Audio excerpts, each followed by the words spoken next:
ninguna pregunta, sino que si alguien tiene alguna pregunta para hacer del público, me gustaría que nos acompañe también. Yo empezaría por el que dice que no sabe nada de motos. Vamos a empezar por él, porque como no sabe nada es más fácil, los demás les va a resultar más conveniente que empiece el que sabe poco.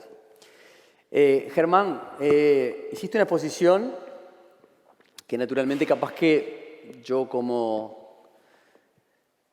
consulta tengo algunas respuestas, ¿no? Pero el mundo de la movilidad en moto, desde allá, desde la invención de tu amigo que perdió la vida andando en moto, mi idea era que había sido el señor Benz el que había tenido la primera moto allá por 1886, pero me sorprendiste con este señor que pasó a desaparecer en la historia porque no le fue bien. El señor el señor Daimler, me equivoqué, disculpen, el señor Daimler sí se hizo muy famoso. Pasaron todo ese tiempo y en el mundo del automóvil escuchamos a Alejandro Furas hablarnos desde una evolución brutal, desde los sistemas de airbag. Yo siempre pregunto a todo el mundo, ¿no? Si va a comprar un auto, ¿se lo compraría sin airbag? ¿Alguno se atrevería? ¿Por qué no nos atrevemos a andar en moto sin airbag? Es curioso, ¿no? El auto evolucionó y evolucionó a tal forma que hoy los test pueden demostrar si un auto tiene 5 estrellas, 4, 3, 2, 1 o ninguna estrella. Incluso con mayores valores, teniendo menos estrellas en otros mercados. Germán, la moto solamente ha evolucionado porque cuando uno choca sale volando, ¿no? No hay forma. ¿Por qué crees que no nos damos cuenta de la importancia del airbag? Yo lo que creo que hay que hacer es rendirle honor a Rupert. Y tenemos que construir una motocicleta en donde cambiemos el origen. Estamos trayendo motocicletas cuyo origen es una bicicleta a las cuales les hemos puesto un motor. Y seguimos sobre esa tendencia. ¿Por qué no rediseñamos la motocicleta a partir de una camioneta Volvo XC90 o cualquiera de las otras que tienen 5 estrellas? ¿Por qué no traemos los buenos elementos de las tecnologías de seguridad vial y las traemos? Pensemos por fuera del cajón. ¿Y qué pasa si tenemos un habitáculo en la moto? Aquel desarrollo de la BMW C1, ¿por qué no volvemos a retomar ese concepto? ¿Qué pasa si el motociclista no sale expulsado de la moto en el caso del accidente? La invitación es, vimos los números, hay muchos millones de dólares, el que es pobre es porque quiere. Tenemos un gran reto, vamos a sumar toda la tecnología de la humanidad para entregarle al mundo de la moto motocicletas seguras, que claro que pueden ser seguros. Pensemos un poquito por fuera del cajón, pero en estos eventos, que ya vamos por el tercero, hemos visto que están pasando cosas espectaculares en muchas partes del mundo. De hecho, pues aquí tenemos una mesa bastante internacional. Mi invitación es a innovar. Y mi invitación es a innovar no solamente desarrollando nuevos productos. Hay una frase de Daniel que a mí me encanta y es que la palabra convence, pero el ejemplo arrastra. Enseñemos a cambiar. Bien. Daniel, la palabra convence, el ejemplo arrastra. Ya tenés la pregunta. ¿Qué tenemos que hacer? Definitivamente debe ser un enfoque holístico. Debemos partir de un conjunto de acciones donde cada una de las personas que están aquí y que nos ven reconozca su rol dentro de la solución. Porque el problema creo que ha sido ampliamente detallado y de alguna manera seguirlo diagnosticando y sobrediagnosticando pues no es lo que nos va a acercar a las soluciones. Las problemáticas están planteadas y es ¿qué voy a hacer con lo que tengo? Lo que les comentaba ahora es cómo construimos ese producto mínimo viable acorde a las realidades de cada uno de nuestros países. No podríamos comparar una madurez normativa y de reglamentos que tiene la Unión Europea con los retos que hoy en día tenemos en Latinoamérica. Pero esas son las condiciones que tenemos. porque tampoco podríamos ponernos en la posición de victimizarnos a esperar que eso esté. Y que puedo decir desde la experiencia de Colombia que cuando llega por defecto no lo resuelve. Creo que es un conjunto de acciones, definitivamente, y que tenemos que entender la motocicleta en sus diferentes roles, porque cuando hablamos del motociclista como un todo, también estamos cometiendo un error. Está el motociclista que la usa como un medio de transporte y que tiene otras prioridades y que el lujo o otras características no le interesan, sino es un dispositivo de 2 ruedas que le permite ir de manera más rápida y económica a un lugar. Hay otros que es su todo, que es su herramienta de trabajo. Y eso es otro concepto completamente diferente, con otros interlocutores, donde hay un tercero que es la empresa, que puede ser un gran aliado en la solución de la problemática. Y el tercero, pues el que definitivamente la usa por un tema de entretenimiento, es una característica muy diferente de la siniestralidad que pasa aquí en España con la que pasa en Europa, con la que pasa, perdón, en Latinoamérica. Tenemos aquí concentrada la siniestralidad en motos de alto cilindraje, los fines de semana, actividades deportivas o de alguna manera de entretenimiento, versus que lo que tenemos en Latinoamérica, por lo menos en Colombia, son muertes por debajo de los 35 kilómetros. Entender la capacidad de observar, la dinámica del cambio tiene 3 grandes momentos. La capacidad de observar, que es donde la gran mayoría nos equivocamos. No observamos y entendemos suficientemente el problema. El segundo, idear, que es lo que estamos haciendo aquí. Estamos planteando soluciones. Y el tercero es definitivamente cambiar. Entonces creo que, en conclusión, Dani, es un conjunto de acciones con una premisa y es nunca parar de hacerlas. Porque en el momento de que paremos, ya empezamos a perder. Esto es como un hábito atómico. Es el cúmulo de pequeñas mejoras sostenidas en el tiempo. Sostenidas. Chile se distingue por ser un país que tiene una de las flotas más modernas de Latinoamérica. No sé si es una cuestión que viene del Pacífico o cambia, pero ¿cómo notas esa diferencia con Europa hoy? Mira, Chile es un país que se parece mucho a España, sobre todo, el tema de la conducción. Es un país que se respeta mucho cuando un peatón cruza, el otro vehículo se detiene. Y a muchos latinoamericanos les llama la atención. No en todas partes pasa. Países vecinos que eso es impensado. Y se detienen a grabarlo. Se hacen virales por TikTok, por todos lados. Y es algo que les llama la atención. O sea, hay mucha cultura, hay mucho vehículo. Nuestro enemigo hoy día no es el perrito que nos va a morder. Nuestro enemigo hoy día más grande, por así decirlo, porque no es que andemos peleando por la vida, el automovilista. En Chile es un país de mucho auto. Chile es un país de trayectos largos, un país que de ir de un lugar a otro, una ciudad, son muchos kilómetros. Y eso lo hizo en su inicio un país del automóvil, de cómprate un auto perico, hacían campaña, un país que tuvo un auge automovilístico muy grande. De ahí nacieron las primeras pistas de carrera de automovilismo, etc. Y evolucionó de la noche a la mañana con la migración al tema de la motocicleta, que se transformó en un país que no se dio cuenta o no supo cómo frenarlo, no supo cómo poder controlar a la cantidad de motociclistas que estaban saliendo todos los días. Y la única forma que encontraron fue aumentar fiscalización y el enemigo público es el motociclista. Todos los días en las noticias sale un motociclista. Por lo menos estoy agradecido que cada vez que sale algo en la prensa me llaman y trato de arreglar un poco el lado del motociclista porque no somos enemigos de nadie. Si bien, no sé si se dieron cuenta en el video, había una pistola que era de plástico, por si acaso, pero nosotros el concepto de seguridad lo abordamos completo. Hasta el cómo evitar un robo, porque nosotros también tenemos que pelear con que el motociclista, saquemos ese estigma, incentivemos el uso de la moto. Si nosotros ponemos la cantidad de vehículos que se vendieron, en Chile fueron 220.000 automóviles, carros, versus la cantidad de motocicletas, que fueron apenas 50.000. Es mucho. La cantidad de kilómetros y metros cuadrados que se ocupa, si hacemos una hilera completa, son 2.000 kilómetros de automóviles que se vendieron en Chile, versus la cantidad de motos. O sea, estamos en un país que está evolucionando, pero aún es chiquitito en el tema de la moto, pero es un país que se disfruta mucho la moto de aventura, la moto de viaje, motos de alta cilindrada. Si alguna vez tienen la oportunidad de ir a Chile, de verdad que les recomiendo. El viaje en moto es espectacular para hacerlo. Es uno de los mejores países para poder recorrerlo. Y tú estás invitado hace rato.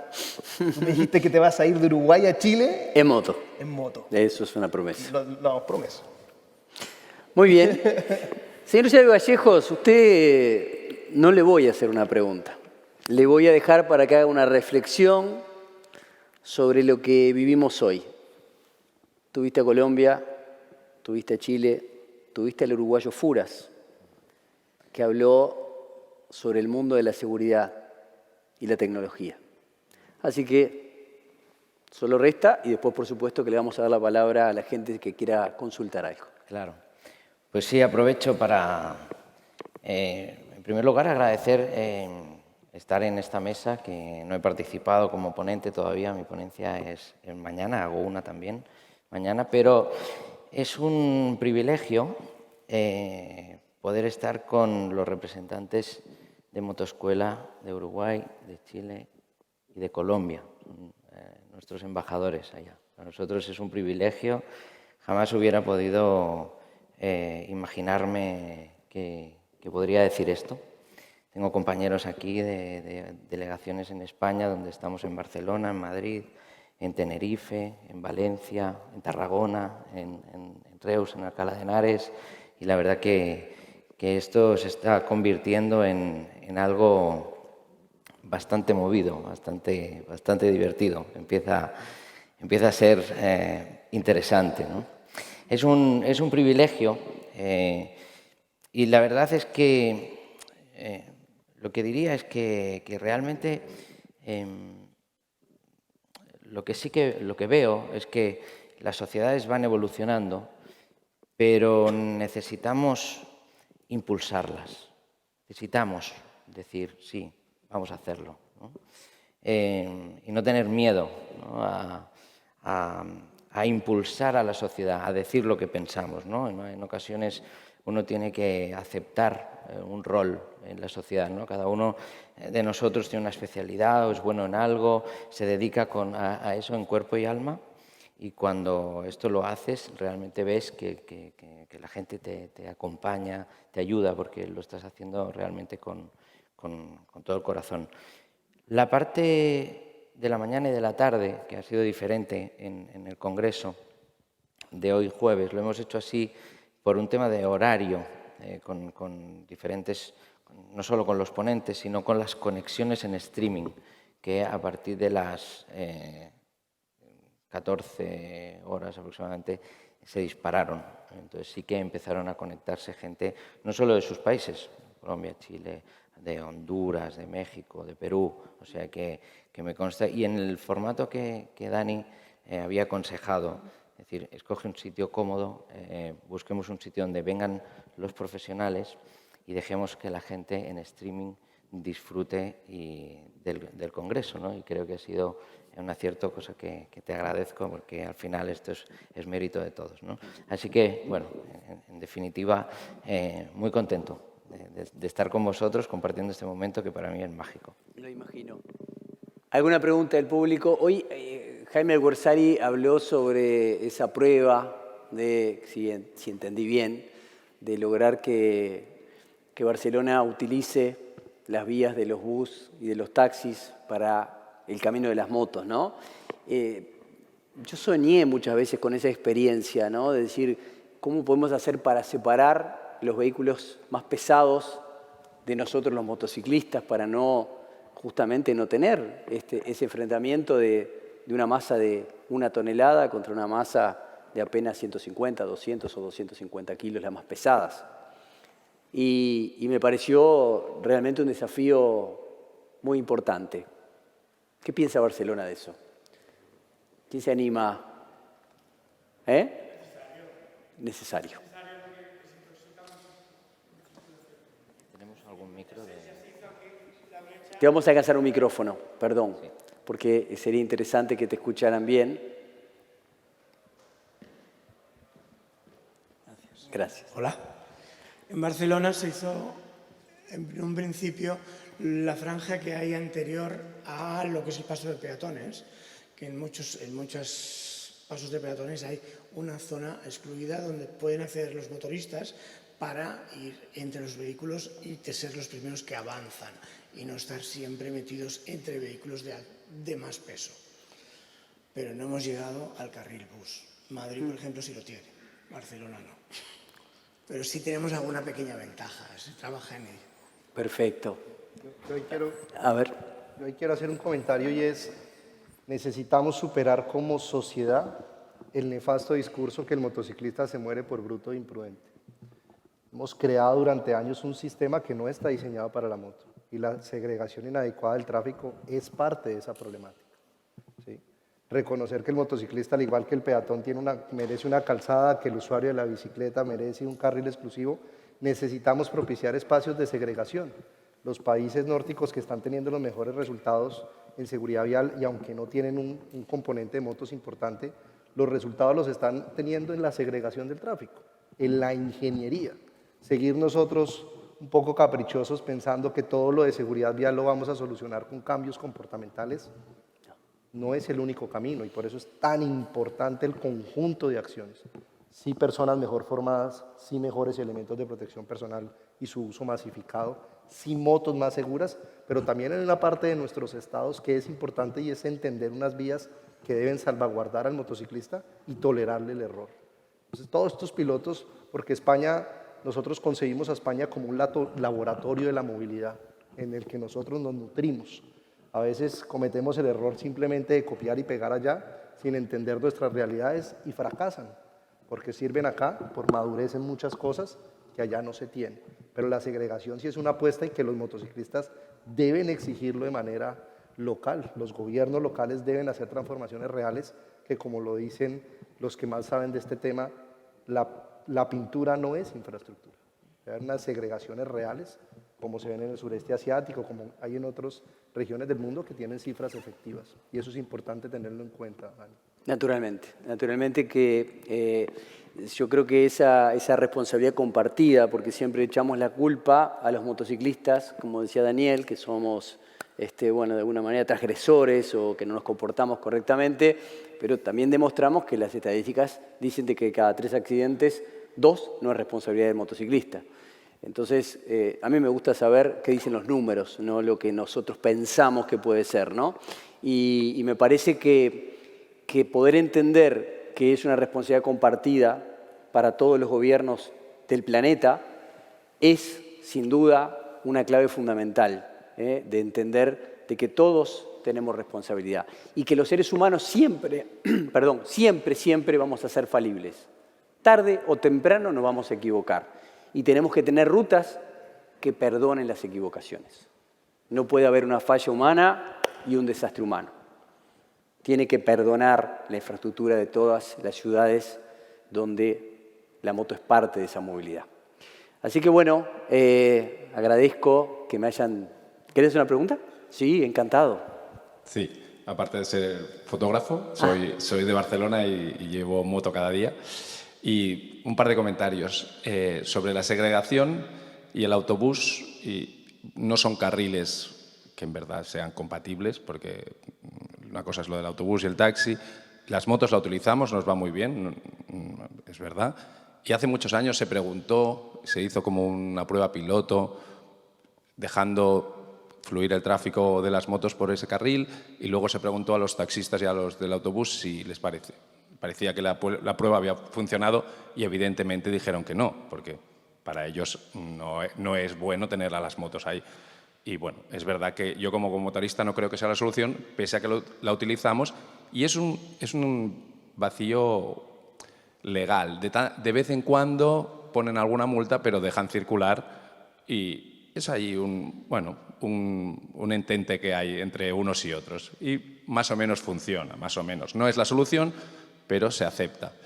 Yo tenía una pregunta, y es sobre si creéis que el airbag será obligatorio en las motos, si lo será en todas las motos, si será fuera de las ciudades, en qué época, o si pasará una cosa que yo creo que ha pasado muy pocas veces, que es como el casco en las pistas de esquí, que es una cosa que no es obligatoria, pero que se ha ido introduciendo hasta tal punto que casi todos los esquiadores llevan un casco, sin imponerlo, que en este país sin imponer no funciona nada. Es decir, el cinturón de seguridad, por mucho que te salve a ti la vida, si no te pone una multa no se lo ponía a la gente. Y aquí funcionamos así. Entonces, ¿creéis que el airbag será obligatorio? Y si lo creéis, ¿en qué condiciones?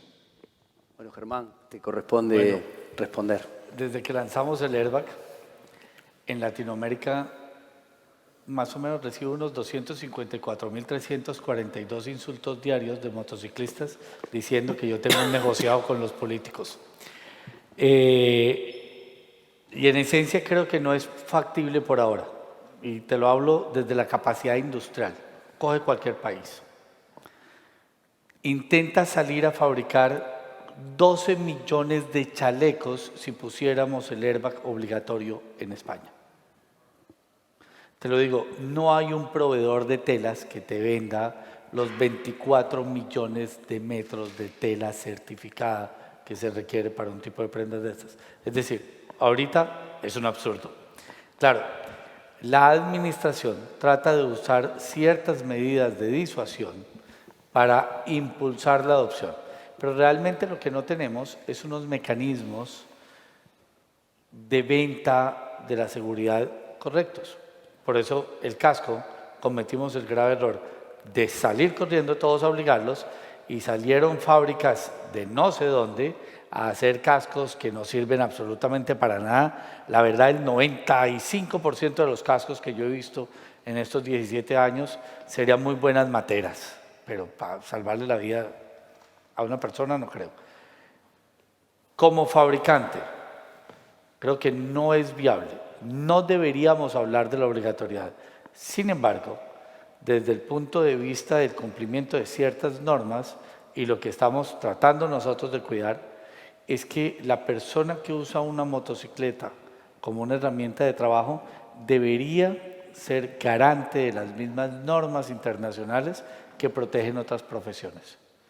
Para nosotros, sí debería un trabajador en moto utilizar los elementos de protección acorde al riesgo al cual está expuesto. Tratemos de cambiar nuestro sector, que no sea una ley la que obliga a que el sector camine hacia allá, sino que sea un mercado inteligente el que lleve el sector hacia allá. Porque los políticos nos llevan casi que para allá y con decisiones inteligentes vamos a tomar lo que toman los ricos, buenas decisiones. Con decisiones inteligentes llevamos el sector al infinito y más allá. Ahí hay un tema importante y es, el debate de fondo no es la obligatoriedad. El debate de fondo debe ser el acceso al elemento. Si yo como Estado garantizo unos reglamentos, porque no puedo permitir que algo que una persona lo adquiere con la percepción que le va a salvaguardar la vida, no se la salvaguarde. Y una vez superado la reglamentación, el gran esfuerzo social que debemos hacer es cómo vamos a garantizar el acceso. ¿Va a ser libre de aranceles si es importado? ¿No va a tener impuestos? ¿Puede ser financiado con el recibo de la luz? ¿Qué va a pasar para que la gente lo tenga? La pregunta que debemos hoy plantearnos es ¿qué hacemos para que se masifique? Ya están las leyes, está en el mercado. ¿Cuáles son los retos económicos para que se masifique? Eso es lo que debemos de alguna manera madurar más la obligatoriedad. Yo creo que la obligatoriedad es un desacierto porque genera externalidades negativas como la falsificación, como cumplir o ponerme el elemento para evitar la sanción, no con la conciencia plena que lo que me va a hacer es salvarme la vida. Entonces distorsiona la realidad. Es una respuesta técnica, pero no es una respuesta al problema que es que la gente es débil ante el impacto. Entonces, personalmente no soy partidario de la obligatoriedad. Yo quiero añadir algo también. Creo que es también un tema de madurez social. Es decir, cuando se hace obligatorio el casco, yo tengo un buen amigo que dijo, que se llama Nacho, dijo que si se hacía obligatorio el casco se vendía la moto. Hoy en día lleva una chaqueta airbag y un casco 5 estrellas y sigue andando en moto. Al final, Creo que es un tema de madurez social en el sentido de que es un proceso y que en los procesos hay un tiempo y que no se pueden forzar las cosas porque incluso, o a día de hoy, y lo digo con conocimiento de causa, la norma que regula los airbags tiene algunos errores que estamos intentando también corregir, ¿no? Sí que es verdad que la tendencia en las sociedades, fíjense un detalle importante, ¿saben que en Estados Unidos no es obligatorio el casco? ¿Verdad? No en todos los estados. No en todos los estados, ¿no? En algunos solo si eres menor de 21 años. Es decir, las leyes de Newton, para cuando cumples la mayoría de edad, dejan de Cambian, aplicar. correcto. Fíjense que es obligatorio el uso de gafas de protección. Miren las películas, fíjense en el detalle, ¿no?